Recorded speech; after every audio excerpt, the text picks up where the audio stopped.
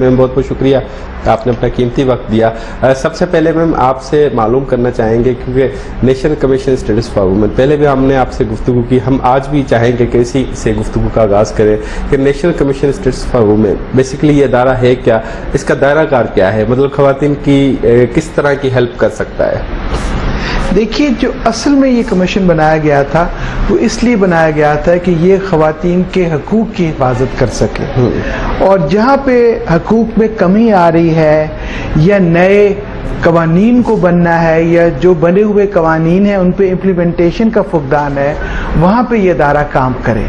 لیکن 18ویں ترمیم کے بعد اس کا دائرہ کار بہت وسیع ہو گیا ہے، کیونکہ اس وقت نیشنل کمیشن ہی وہ واحد مشینری ہے جو خواتین کے حوالے سے اسلام آباد میں کام کر رہی ہے.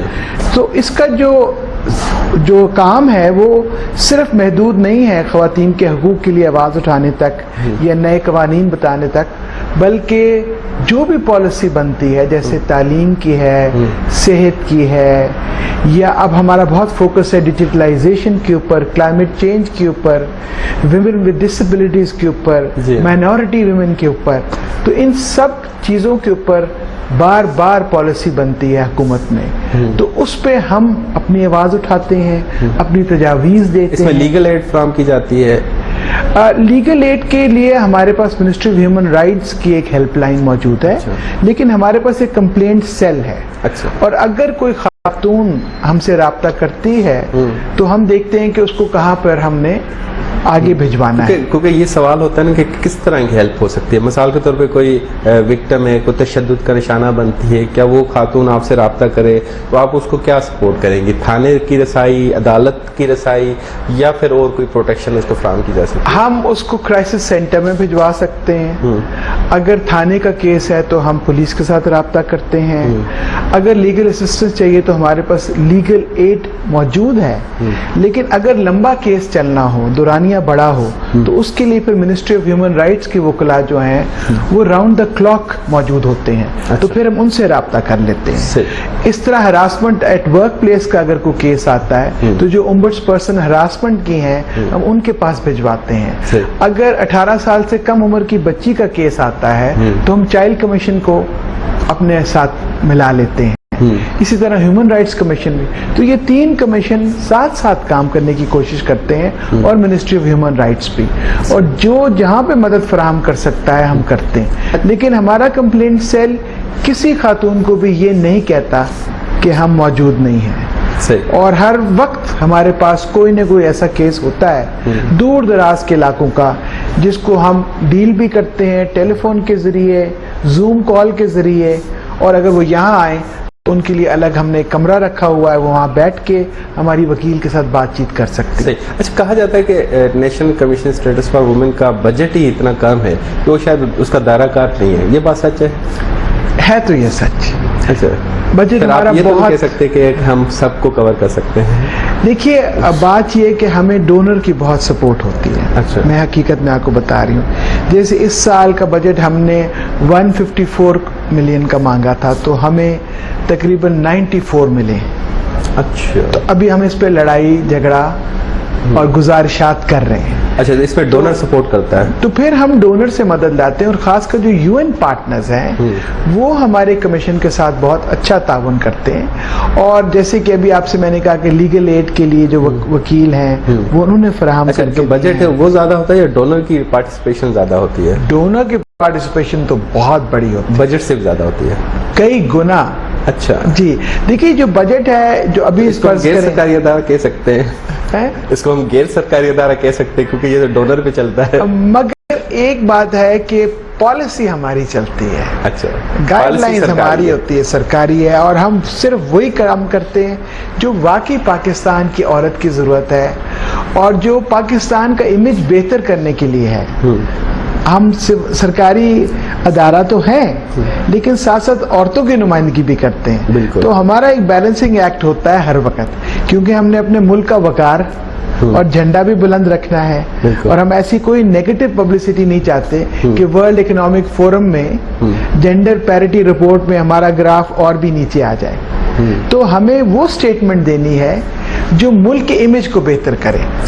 اس کے لیے جو سب سے بڑا کام ہم نے کیا ہے وہ ہم نے اب ڈیٹا اکٹھا کرنا شروع کیا ہے۔ جو ورلڈ اکنامک فورم میں ہمارا گراف نیچے آ رہا تھا وہ اب رک گیا ہے، اور اس میں تھوڑی سی بہتری آئی ہے پچھلے ایک سال میں، اور اس کی وجہ سب سے بڑی یہ ہے کہ ہمارا جو نیشنل جینڈر ڈیٹا پورٹل ہے اس میں ہم تمام صوبوں سے پاکستان میں آزاد کشمیر اور گلگت بلتستان سمیت ڈیٹا منگوا رہے ہیں، اور اصلی ڈیٹا جو ہے وہ ہم اقوام متحدہ کے اداروں تک پہنچا رہے ہیں، تاکہ یہ جو پاکستان کا امیج خراب کرنے کی کوشش کی جا رہی ہے کہ ہر چیز میں ہی پاکستان کی عورت پیچھے رہ گئی ہے، ایسا نہیں ہے۔ اس وقت کیا سٹیٹس ہے؟ کیونکہ آپ جب سے آئی ہیں آپ کو 3 سال ابھی مکمل ہو جائیں گے اگلے مہینے 28 تاریخ تک، تو وہ کمپلینس کا سلسلہ زیادہ ہوا کم ہوا؟ کیونکہ آپ جب بھی آئی ہیں تو یقینی طور پہ آپ کو ایک فیمس پرسنالٹی تھی، پہلے بھی آپ وفاقی وزیر رہی، تو لوگوں کو پتہ تھا کہ ایک ادارے میں ایک پرسنالٹی آئی ہے، تو رابطہ کیا ہوا یقینی طور پہ، تو وہ کتنا فرق پڑا کمپلینس کے حوالے سے؟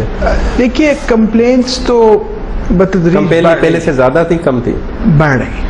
اچھا، میں آپ کو سچ کہوں، اب اس کی وجہ ایک تو یہ کہ عدالتوں سے ریلیف نہیں مل رہا، اور میں عدالتوں پہ کامنٹ تو نہیں کر سکتی، توہین عدالت ہو جائے گا، لیکن ہمارے کیسز فار ایگزامپل ایشوز پہ ریلیف نہیں ملتا، یہ جو خواتین کے ساتھ آپ یہ بات کر رہے ہیں، آپ نور مقدم کے کیس کو دیکھیں جو اسلام آباد کے سینٹر میں ایک کیس ہوا ہے، اور ہمارے آپ کے بچے اس بچی کے ساتھ کھیلتے رہے، اس بچی کے ساتھ جو حادثہ ہوا، اور اس کے والد ایک سابقہ پاکستان کے ایمبیسڈر، انہوں نے وہ کیس اٹھایا اور کمیشن ان کے ساتھ شانہ بشانہ کھڑا ہے، تو اس کے باوجود ابھی تک اس کیس کا فیصلہ نہیں ہوا۔ فارمر ایمبیسڈر کو انصاف نہیں ملا تو پھر عام بندہ نہ کرے، یہی میں آپ سے کہہ رہی ہوں، تو پھر اداروں کی وقت تو نہ رہی؟ اداروں کی وقت اس لیے بھی کم ہو رہی ہے کیونکہ انصاف کی فراہمی میں تاخیر ہے۔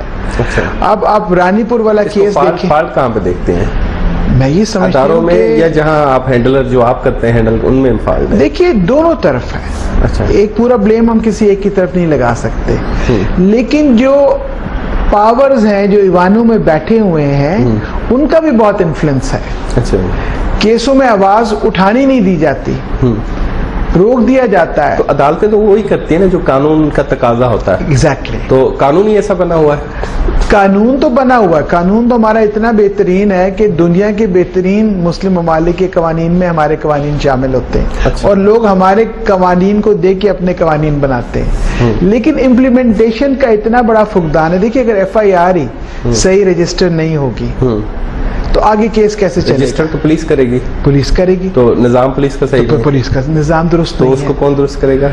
ہم اپنی کوشش کر رہے ہیں، جو ہم اپنے لیول پہ کوشش کر سکتے ہیں۔ دیکھیے اگر ہماری نالج اسٹیٹ کی ذمہ داری ہے نا، چھوٹا سا پارٹ ہم بھی اسٹیٹ کا ہے، نہیں مین ہینڈل تو اسٹیٹ ہے۔ بالکل، میں تو یہ سمجھتی ہوں کہ آپ سمجھتے ہیں ان کا فالٹ ہے؟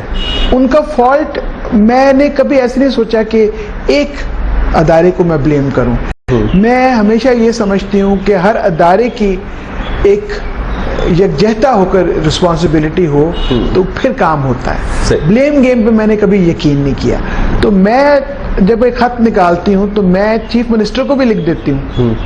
اب میں نے نور مقدم کی پیشی کے لیے کہ ابھی تاریخ ڈالی جائے، میں نے چیف جسٹس آف پاکستان کو بھی خط لکھا ہے، مجھے نہیں پتا کہ انہوں نے مجھے جواب ابھی تک کیوں نہیں دیا، میں ان کے خط کے جواب کے لیے منتظر ہوں آج بھی، ٹھیک ہے، لیکن ساتھ ساتھ میں اس رانی پور کی فاطمہ کے لیے بھی آواز اٹھا رہی ہوں، اور میں ججز سے، وکلاء سے، لا انفورسنگ ایجنسی سے سب سے یہ اپیل کرتی ہوں کہ جب کیس آئے تو اس کی بنیاد اتنی مضبوط بنائی جائے کہ آگے جب ہم اس کو لے کے چلتے ہیں تو